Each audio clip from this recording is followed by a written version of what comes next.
Hi everyone, स्वागत है आप सभी का यूसीआई डिजिटल यूपी एग्जाम्स की विजय भव सीरीज में, जिसमें हम पेट के सिलेबस को कंप्लीट कर रहे हैं थ्रू आवर प्रैक्टिस सेट्स। तो यहाँ पर आपको सुबह 7 बजे से वीडियोस आने लगते हैं आपके लिए और रात में 9 बजे तक आते हैं। तो आप अपनी प्रायोरिटी के अकॉर्डिंग जो भी आपका सब्जेक्ट वीक है उसमें आप ये देख सकते हैं हमारे वीडियोस को, जो बहुत ज़्यादा हेल्पफुल हो रहे हैं स्टूडेंट्स के लिए। यहाँ पर हम देखेंगे सोशल मीडिया कुछ प्लेटफॉर्म्स हैं जिन पे आप हमें ज्वाइन कर सकते हैं, फॉलो कर सकते हैं और हमारी जो डे टू डे अपडेट्स हैं वो रख सकते हैं। यहाँ पर हम क्रेविंग्स और काबिल के बारे में बात करेंगे, जिसमें आपको 2 ऐप्स मिल रहे हैं जो आप गूगल प्ले स्टोर से डाउनलोड कर पाएंगे और यहाँ से आप क्या कर सकते हैं, हमारे कोर्सेज़ को परचेज कर सकते हैं, क्विजेज़ को अटेम्प्ट कर सकते हैं।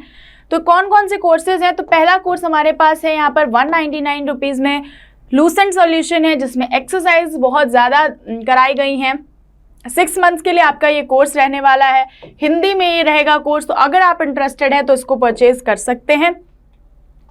साथ में एक 6 महीने के लिए ऑनलाइन कोर्स है आपका, जिसमें रिकॉर्डेड वीडियोस आपको दिए जाएंगे और वो वीडियोस की संख्या जो है वो कुछ ज़्यादा है, 600 से ज़्यादा वीडियोस आपको दिए जाएंगे 6 महीने के लिए, जो आप कभी भी अपनी सुविधा अनुसार देख सकते हैं। कॉन्सेप्चुअल क्लैरिटी पे ज़्यादा ध्यान दिया गया है, एक्सरसाइज कराई गई है। यहाँ पर हम आपको इंडिविजुअल मेंटोरशिप भी दे रहे हैं, जिसमें अगर आपको कोई भी सब्जेक्ट प्रिपेयर करने में प्रॉब्लम होती है तो हम आपकी हेल्प ज़रूर करेंगे। सेम पैकेज हमारे पास 1 ईयर के लिए है इन डिफरेंट प्राइस। और यहाँ पर आप देख पा रहे होंगे कि 600 रिकॉर्डेड वीडियोज़ को देखने के लिए आपके पास कोई जल्दी नहीं होगी कि 6 महीने में आपको ख़त्म करने हैं। इन 1 ईयर टेक योर टाइम, ज़्यादा से ज़्यादा उसको रिपीट करिए, रिवाइज करिए और लर्न कर सकते हैं आप हमारे इस कोर्स के थ्रू। बात करेंगे अपने आज के टॉपिक की। प्रेसिडेंट इज आवर टॉपिक, जिसमें हम ऑलरेडी 3 पार्ट्स देख चुके हैं। ये हमारा चौथा पार्ट है। बहुत ज़्यादा इंपॉर्टेंट प्रेसिडेंट इसलिए है क्योंकि अभी हमने प्रेसिडेंट के इलेक्शन देखे हैं, अभी हमने वाइस प्रेसिडेंट के भी इलेक्शन देखे हैं। इस वजह से यहाँ पर से जितने भी क्वेश्चंस आप पढ़ लेंगे वो आपके लिए बेनिफिशियल रहेगा। शुरू करेंगे अपने पहले सवाल के साथ। राष्ट्रपति संविधान के किस अनुच्छेद के अंतर्गत अध्यादेश जारी करता है? तो बात करी जा रही है कि राष्ट्रपति अध्यादेश कौन से आर्टिकल के तहत जारी करता है। तो सी जो है आपका सही जवाब हो जाएगा। अनुच्छेद 123 के तहत राष्ट्रपति अध्यादेश, यानी कि इंग्लिश में कहते हैं ऑर्डिनेंस, जारी करता है।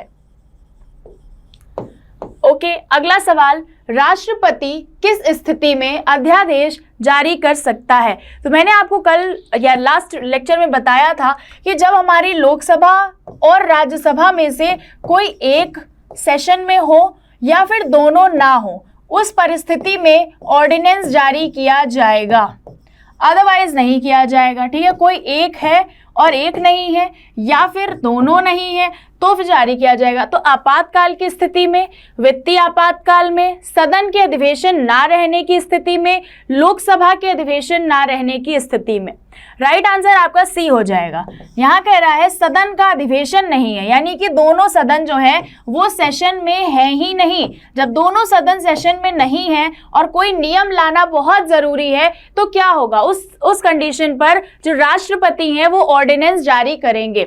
सिंपल सा क्वेश्चन था।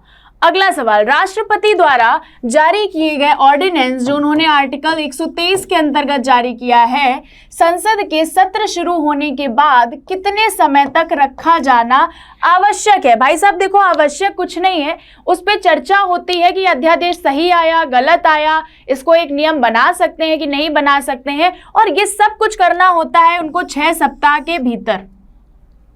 ठीक है, तो कितने समय तक रखा जाना आवश्यक है? 6 वीक्स। ठीक है, तो इसकी जो कह सकते हैं ना कि मैक्सिमम वैलिडिटी जो होती है वो कितनी होती है? तो मैक्सिमम वैलिडिटी इसकी 6 मंथ्स 6 वीक्स होती है, ये याद रखिएगा। अगला सवाल। राष्ट्रपति अपनी क्षमादान शक्ति का प्रयोग निम्न में से किस प्रकार के दंड के मामले में कर सकता है? क्षमादान दे सकता है राष्ट्रपति, सबसे पहले ये पता होना चाहिए।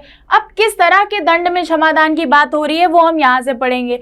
मृत्यु दंड में क्षमादान दे सकता है या नहीं? सैनिक अदालत द्वारा दिए गए दंड में क्षमादान दे सकता है, यानी कि मार्शल कोर्ट में क्षमादान दे सकता है। ऐसे मामलों में दिए गए दंड पर संघीय कार्यपालिका के क्षेत्राधिकार के अंतर्गत आते हो उनमें दे सकता है, यानी कि फेडरल कोर्ट या फेडरल से रिलेटेड कोई मामला हो और उसमें सजा सुनाई गई हो तो उसमें भी क्षमादान दे सकता है, और उपरोक्त सभी। तो एक्चुअली यहाँ पर राइट आंसर डी होगा।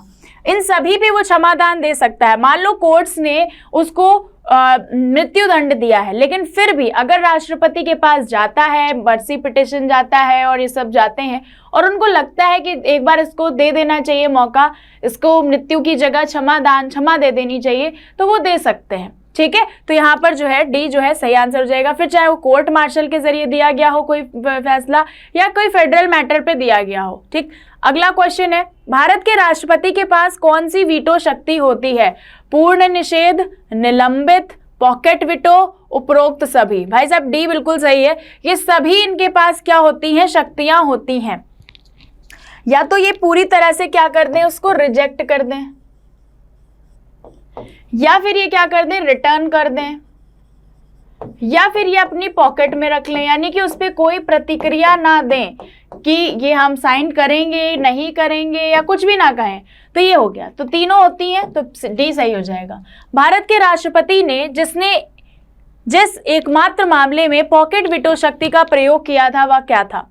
हिंदू कोड बिल, पेप्सू विनियोग विधेयक, भारतीय डाकघर संशोधन अधिनियम, दहेज प्रतिषेध विधेयक। तो सी जो है आपका सही आंसर हो जाएगा। ज्ञानी जैल सिंह ने पोस्ट ऑफिस अमेंडमेंट बिल पर इसका यूज किया था, याद रखिएगा। राष्ट्रपति को लोकसभा में किन 2 सदस्यों को मनोनीत करने का अधिकार है? अधिकार है नहीं, बेसिकली अधिकार था, क्योंकि 2020 से ये राइट भी खत्म हो चुका है। ठीक है, तो 2 एंग्लो इंडियन को ये क्या करते थे? मनोनीत करते थे, अब नहीं करते हैं, याद रखना।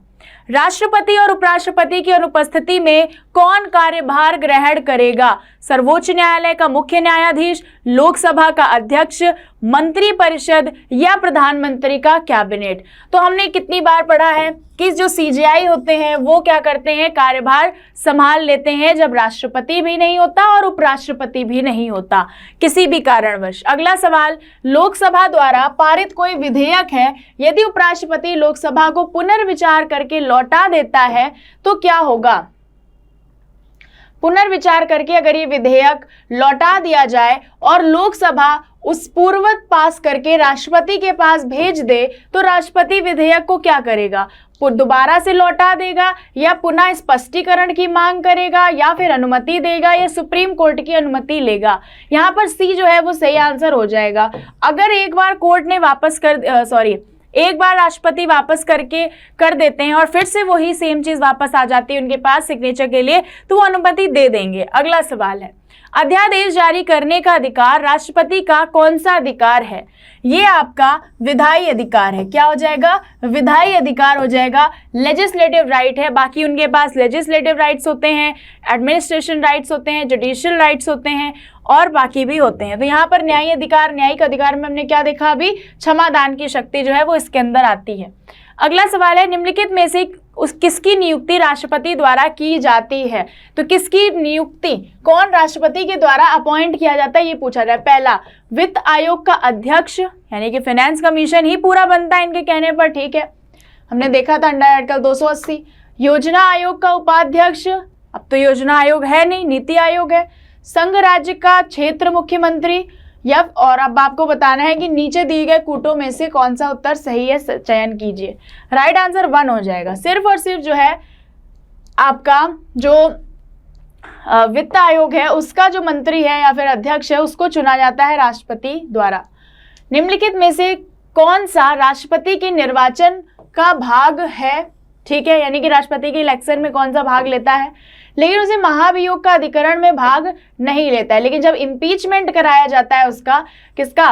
राष्ट्रपति का, तो उसको पार्टिसिपेट नहीं कराया जाता। यानी कि इलेक्शन में तो वो प्लस हैं, आकर के जुड़ रहे हैं, लेकिन इम्पीचमेंट के टाइम वो माइनस हो जा रहे हैं। तो लोकसभा तो करती है पार्टिसिपेट, राज्यसभा भी करती है, राज्यों की विधानसभाएं या राज्यों की विधान परिषदें। तो राइट आंसर आपका सी हो जाएगा। राज्यों की जो विधान सभाएं हैं वो पार्टिसिपेट नहीं करती हैं इम्पीचमेंट में। ठीक है, लेकिन वो पार्टिसिपेट किस में करती हैं? वो इलेक्शन में पार्टिसिपेट करती हैं, लेकिन वो इम्पीचमेंट में पार्टिसिपेट नहीं करती हैं, याद रखिएगा। अगला सवाल है, राष्ट्रपति के उम्मीदवार के लिए क्या आवश्यक नहीं है? ठीक है, 35 वर्ष की उम्र आवश्यक है, पढ़ा लिखा होना आवश्यक है, संसद चुने जाने की योग्यता होनी चाहिए और देश का नागरिक होना चाहिए। तो यहाँ पर बी ऐसी कोई बात नहीं कही गई है, चाहे वो पढ़ा लिखा ना भी हो, लेकिन अगर 35 वर्ष की उम्र है, सांसद चुने जाने की योग्यता है, देश का नागरिक है, तो भाई साहब वो राष्ट्रपति बन सकता है। फाइन, समझ में आया? तो बी, ऐसी कोई योग्यता नहीं बताई गई है।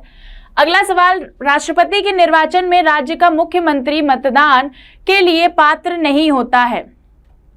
तो राज्य का मुख्यमंत्री मतदान के लिए पात्र नहीं होता है, ये पूछा गया है। वह स्वयं प्रत्याशी होता है, क्योंकि राज्य का मुख्यमंत्री खुद एक प्रत्याशी होता है, या फिर उसे विधानमंडल के निचले सदन में बहुमत सिद्ध करना होता है, वह राज्य विधानमंडल में उच्च सदन का सदस्य होता है, वह काम चलाऊ रूप से नियुक्त मुख्यमंत्री होता है। तो यहाँ पर सी जो है वो सही हो जाएगा, वो राज्य विधानमंडल में उच्च सदन का सदस्य होता है, इसलिए वो क्या करता है, इलेक्शन में पार्टिसिपेट नहीं कर सकता है। ठीक है, अगला सवाल है, भारत के राष्ट्रपति को पद से निम्नलिखित में से कौन कथन, राष्ट्रपति के पद से संबंधित निम्नलिखित में से कौन कथन सही है? तो इनके ऑफिस से रिलेटेड बताना है। ये आपको पहला पॉइंट दिया है, ये दूसरा पॉइंट दिया है, ये तीसरा पॉइंट दिया है और ये चौथा पॉइंट दिया है। चलो पढ़ लेते हैं और थोड़ा डिफरेंट कलर ले लेते हैं ताकि समझ में आए। राष्ट्रपति को विशेष मामलों में किसी अपराधी को क्षमादान की शक्ति है। हाँ जी। दूसरा कह रहा है राष्ट्रपति अध्यादेश प्रख्यापित तब भी कर सकता है जब संसद सत्र में हो। नहीं जी, संसद सत्र में होगा तो फिर कैसे आ जाएगा उनका अध्यादेश। आपातकाल के दौरान राष्ट्रपति राज्यसभा को भंग कर सकता है, राज्यसभा कभी भंग नहीं होती है, तो ये गलत हो गया। ठीक है, चौथा कह रहा है राष्ट्रपति को आंग्ल भारतीय समुदाय के 2 सदस्य लोकसभा में नाम निर्देशित करने की शक्ति है। बिल्कुल सही। तो राइट आंसर आपका क्या हो जाएगा, फर्स्ट एंड सेकंड। ठीक है, फर्स्ट एंड सेकंड जो है वो सही हो जाएंगे। एक सेकंड फिर से चेक करो। राष्ट्रपति को विशेष मामलों में किसी अपराधी को क्षमादान करने की शक्ति है, हाँ है। राष्ट्रपति अध्यादेश प्रख्यापित तब भी कर सकता है जब संसद सत्र में हो। बिल्कुल नहीं, जब संसद सत्र में होगा तो कर ही नहीं सकता। आपातकाल के दौरान राज्यसभा भंग नहीं हो सकती, तो सेकंड और थर्ड गलत हो गया। फोर्थ सही है, तो यहाँ पर 1 और 4 जो है वो सही होना चाहिए। ठीक है, फर्स्ट एंड फोर्थ जो है वो सही होना चाहिए, तो एक बार करेक्ट कर लीजिएगा इसको। अगला सवाल है, भारत एक गणतंत्र है, इसका क्या अर्थ है? तो गणतंत्र का मतलब क्या होता है कि हमारे यहाँ कोई वंशानुगत शासक नहीं होगा, मोनार्कियल सिस्टम नहीं होगा कि आज जैसे एलिजाबेथ है, अब वो एलिजाबेथ निपट गई, एक्सपायर हो गई, उसके बाद उनका बेटा या बेटी बन जाएगा। ठीक है, तो यहाँ पर क्या है, हमारे अपने यहाँ तो ऐसा है नहीं। जब कोविंद जी क्या करें, उनका 5 साल पूरा हो गया, ठीक है, वो हट गए, उसके बाद से फिर इलेक्शन हुआ और इलेक्शन होने के बाद एक नया कैंडिडेट सामने आता है। आज मुर्मू जी हैं, तो ऐसा नहीं है कि मुर्मू की बेटी को बना दिया जाएगा अगले साल या अगले 5 सालों बाद, बिल्कुल नहीं। तो यहाँ पर हमारे यहाँ भारत में वंशानुगत शासन नहीं है। हमारे यहाँ कैसा शासन है, हमारे यहाँ गणतंत्र है, हर बार लोग चुनेंगे। अगला सवाल, भारत में राष्ट्रपति चुना जाता है कैसे? जनता द्वारा, सांसद सदस्यों द्वारा, राज्यसभा सदस्यों द्वारा या निर्वाचित सांसदों और विधानसभा द्वारा। सिंपल सा है, कौन कौन पार्टिसिपेट कर रहे हैं उसी के आधार पर चुना जाता है, तो डी जो है वो बिल्कुल सही हो जाएगा। अगला, भारत के राष्ट्रपति के चुनाव के लिए मंडल के सदस्य होते हैं कौन कौन? सेम क्वेश्चन है, अलग अलग तरीके से पूछा जा रहा है। तो लोकसभा में चुने गए सदस्य होते हैं, राज्यसभा के चुने हुए सदस्य होते हैं, राज्य विधानसभा के चुने गए सदस्य होते हैं और राज्य विधान परिषद के चुने गए सदस्य होते हैं। राइट आंसर आपका 1, 2 एंड 3 होगा, फोर्थ नहीं होगा। राज्य विधान परिषद के चुने गए सदस्य नहीं होते हैं, तो याद रखिएगा यहाँ पर परिषद का कोई रोल नहीं होता है, सिर्फ विधानसभा का रोल होता है। अच्छा, परिषद का रोल क्यों नहीं होता? क्योंकि परिषद सबके पास नहीं है, परिषद जो है वो कुछ गिने चुने राज्यों के पास है, 6 राज्यों के पास है। और कौन है वो 6? अगर आप बता सकते हैं जरूर बताइएगा। ठीक है, UP, Bihar, Andhra Pradesh, Telangana, okay, waste Bengal, और एक कौन सा बचा? महाराष्ट्र शायद। तो एक बार चेक कर लीजिएगा, इससे आपको याद होना चाहिए। अगला है, राष्ट्रपति के चुनाव में विवाद होने पर किसकी सलाह ली जाती है? सिंपल, सर्वोच्च न्यायालय। बहुत बार ये क्वेश्चन कर चुके हैं हम कल से परसों से। अगला सवाल, नामांकन के समय राष्ट्रपति पद के उम्मीदवार को जमानत के तौर पर कितना रुपया जमा करना पड़ता है? जमानत के तौर पर उनको 15,000, मतलब इलेक्शन लड़ने के लिए भी आपको 15,000 रुपये जमा करने पड़ते हैं। और एक सर्टेन अमाउंट ऑफ अगर वोट नहीं मिलते हैं तो ये राशि आपकी जब्त हो जाती है। और अगर उतने वोट मिल गए, जीते हारे वो अलग चीज़ है, लेकिन अगर इतने वोट मिल गए तो आपको वो पैसे वापस हो जाएंगे, अगर नहीं मिले तो पैसे जब्त हो जाएंगे। भारत का राष्ट्रपति किसका एक अभिन्न अंग है? संसद का एक अभिन्न अंग है। आपसे अगर कोई पूछे संसद पार्लियामेंट में कौन कौन आते हैं तो अक्सर लोग बताते हैं लोकसभा आती है और राज्यसभा आती है और ये पार्लियामेंट बन जाती है, तो बिल्कुल ऐसा नहीं है। इसमें एक एलिमेंट और जोड़ना पड़ता है जिसका नाम है प्रेसिडेंट, और प्रेसिडेंट या राष्ट्रपति के जोड़ने के बाद ही क्या बनती है आपकी, ये आपकी संसद बनती है। ठीक है, ये संसद तब बनती है जब इसमें हम प्रेसिडेंट जोड़ देते हैं। अगला सवाल है, एक विधेयक जो संसद में प्रस्तुत किया जाता है कौन सी क्रिया के बाद अधिनियम बन जाता है? ठीक है, बिल आया, अब वो एक्ट कब बनेगा? वो पूछ रहा है कि बिल है, ठीक है फाइन, लेकिन वो एक्ट कब बनता है ये पूछा जा रहा है। जब वह संसद के दोनों सदनों द्वारा पारित हो जाता है, जब वह राष्ट्रपति अपनी सहमति दे देता है, जब प्रधानमंत्री उस पर हस्ताक्षर कर देता है, जब सर्वोच्च न्यायालय, भाई साहब देखो एक बात सुनो, जब संसद ने का ही काम है नियम बनाना, तो संसद के 3 अभिन्न अंग कौन से हैं? लोकसभा है, राज्यसभा है और प्रेसिडेंट है। अब इन तीनों की अगर कंसेंट हो जाए, हाँ हो जाए, इन तीनों की कंसेंट हो जाए तो एक नियम क्या बन जाएगा? कानून बन जाएगा। राइट आंसर क्या हो जाएगा? जब राष्ट्रपति उस पर साइन कर देते हैं तब कोई बिल क्या बन जाता है? एक्ट बन जाता है, तब कोई अधिनियम जो है वो बनता है। पहले क्या होता है? विधेयक, विधेयक को हम कहते हैं बिल, और जब ये बिल क्या बन जाता है? अधिनियम बन जाता है, तो उसे हम एक्ट कहते हैं। ठीक, अगला सवाल, जब राष्ट्रपति एवं उपराष्ट्रपति का पद, अरे यार सेम क्वेश्चन है, ठीक है, तो भारत का मुख्य न्यायाधीश जो है उसके पद पर आ जाता है। भारत के निम्नलिखित राष्ट्रपतियों में से कौन सा एक कुछ समय के लिए गुट निरपेक्ष आंदोलन के महासचिव भी थे? बहुत इंपॉर्टेंट, ज्ञानी gel Singh, very important, pocket बिटो का यूज करने वाले ज्ञानी जैल सिंह। 2 अवधि के लिए भारत के राष्ट्रपति सिंगल फर्स्ट कौन थे?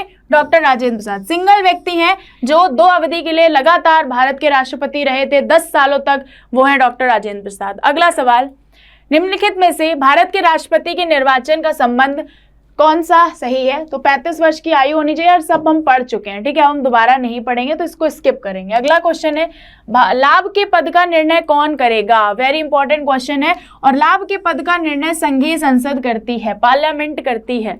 लाभ का पद समझ रहे हो, एक साथ 2 सरकारी ऑफिसर्स पोस्ट आप नहीं ले सकते। सरकार से सरकारी पैसा आपको सिर्फ एक बार मिलेगा, चाहे आप इस पोस्ट के लिए गवर्नमेंट से सैलरी ले लें और चाहे आप इस पोस्ट के लिए गवर्नमेंट से सैलरी ले लें, एक बार में आप 2 जगह से सरकारी पैसा नहीं ले पाएंगे। ये इसके लिए लाभ का पद है, सिंपल से शब्दों में समझ लो। निम्नलिखित में से किसी एक भौगोलिक क्षेत्र को अनुसूचित क्षेत्र घोषित करने का संवैधानिक अधिकार किसको है? बहुत सही क्वेश्चन है और ये पूछा जा सकता है। दिस इज वेरी इंपॉर्टेंट, क्योंकि इस बार जो हमारी राष्ट्रपति बनी है वो ट्राइबल एरिया से ही है, संथाल कम्युनिटी से बिलोंग करती हैं, ट्राइब से। तो याद रखना है कि अगर किसी भी भौगोलिक क्षेत्र को, अगर किसी भी ज्योग्राफिकल एरिया को क्या डिक्लेयर करना हो, अनुसूचित क्षेत्र घोषित करना हो, शेड्यूल एरिया घोषित करना हो, तो किसके द्वारा किया जाएगा? राष्ट्रपति के द्वारा किया जाता है। तो ये कुछ इंपॉर्टेंट क्वेश्चंस थे जो आपके एग्जाम के लिए अगेन बहुत इंपॉर्टेंट थे। तो अगर आपको ये पसंद आता है शेयर करिएगा, और अगर आपने चैनल सब्सक्राइब नहीं करा है तो उसको भी कर दीजिएगा। मिलेंगे अपने नेक्स्ट वीडियो में, इसका एक और पार्ट आएगा, उसको भी जरूर देखिएगा। Thank you so much.